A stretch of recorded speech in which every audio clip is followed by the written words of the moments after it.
Alright folks, today we're going to show you how to easily replace the passenger side air-fuel ratio sensor on a 2011 Lexus IS 250.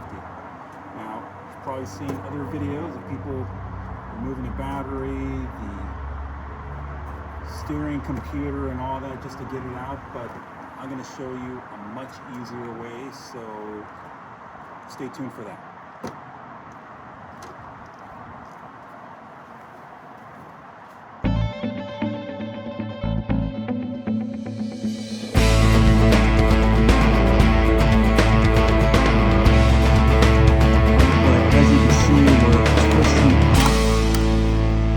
Sensor there, and it looks like, oops, is that sucker off? Sorry for the poor video quality there, but yeah, almost off. Let's see if we can, come on baby.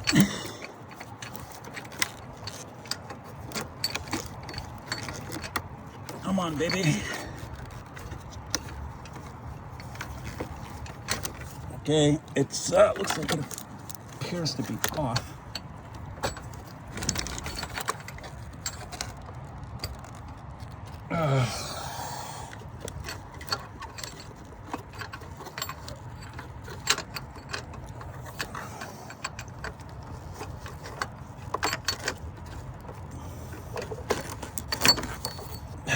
Okay. Oh, almost. Let's go ahead and, okay. And it's out. We got it out without removing any of that stuff. So now try and put the new one in. All right, so here's the new O2 sensor or oxygen sensor, and now we're gonna try and get it in there. We just need to just start the threads here. If we can get it into that hole, as you can see, give it a nice little, all we need to do is just kind of start it by hand here. Okay, maybe. Okay, now I gotta freaking reach in there. Come on.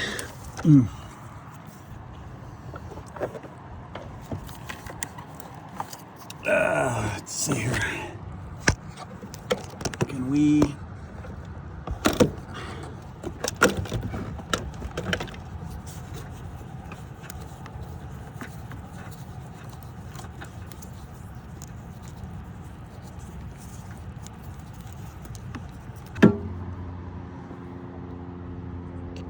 Okay, so we're able to tighten it.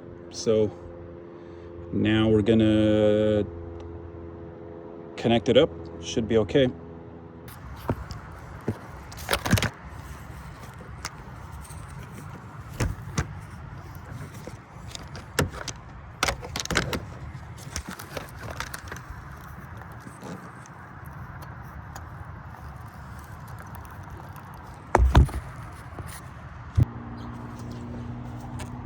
Okay, so success. We got that O2 sensor. We're able to get it in there.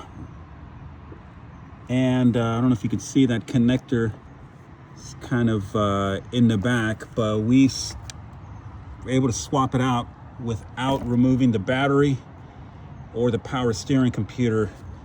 And of course, the advantage of that is you don't mess, with all your pre-settings or anything like that.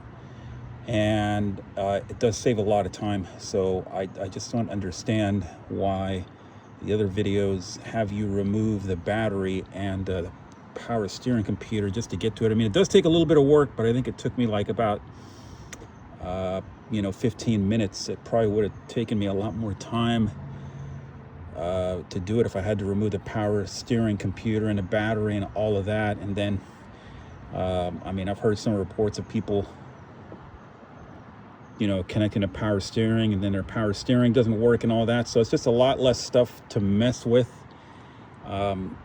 yeah, I mean, you could definitely install the passenger side air fuel ratio sensor without messing with the battery. I think that's the route that I would recommend. So be curious to hear what you guys think in the comments about that. If I did this the right way, you know, I just don't understand why you have to remove the battery. But yeah, hope this video has been useful, and thanks for watching.